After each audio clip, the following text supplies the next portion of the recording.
पहिले पहिली जब हम गाँवने अइली पिया समझावई हो। पहिले पहिली जब गाँवने अइली पिया समझावई लगे हो। ए धनयम्मा मोर बड़ी झगड़ा ही तो नहीं से बच के रही हो। ए धनयम्मा मोरी बड़ी झगड़ा ही तो नहीं से बच के रही हो। एक चम्मच दिहली सासू तेल त मुट्ठी भर आटा दिहली हो। एक चम्मच दिहली सासू तेल त एक मुट्ठी आटा दिहली हो।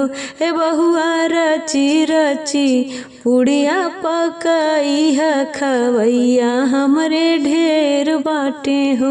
ए बहुआ रची रची पुड़िया पकाई है खवैया हमरे ढेर बाटे। ससुरु के बासी रखिया हो। रची रची पुड़िया पकाई नी रसोइया से निकाल गईनी हो। रची रची पुड़िया पकाई नी रसोइया से निकाल गईनी हो। ए सासू बड़ा जोर बथेला कपार खवैया तोहरे ढेर बाटे हो। ए सासू बड़ा जोर बथेला कपार खवैया अब खियाव त ससुरु के बासी रखिया हो। पहिले पहिला जब आइली त पिया समझावई लागे हो। पहिले पहिली जब आइली त पिया समझावई लागे हो। ए धन भाभी मोरी बड़ी झगड़ा ही तो नहीं से बच के रहिया हो। ए धन भाभी मोरी बड़ी झगड़ा ही तो नहीं से बच के रहिया हो।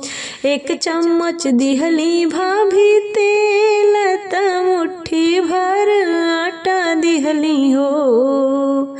एक चम्मच दिहली भाभी तेल त मुट्ठी भर आटा दिहली हो।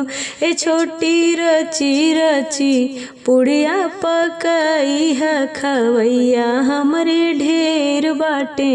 भसुरु के बासी रखिया हो।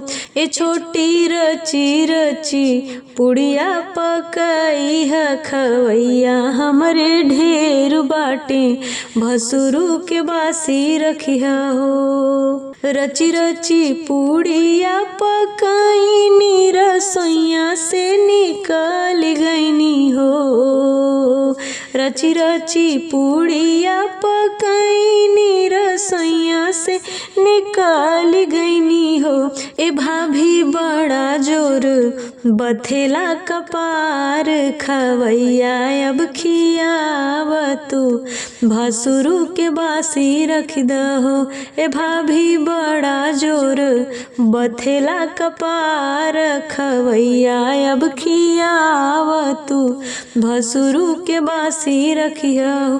पहिले पहिल जब आईनी त पिया समझावई लागे हो। ए धन बहिनी मोर बड़ी झगड़ा ही तो नहीं से बच के रहिया हो। ए धन बहिनी मोर बड़ी झगड़ा ही तो नहीं से बच के रहिया हो।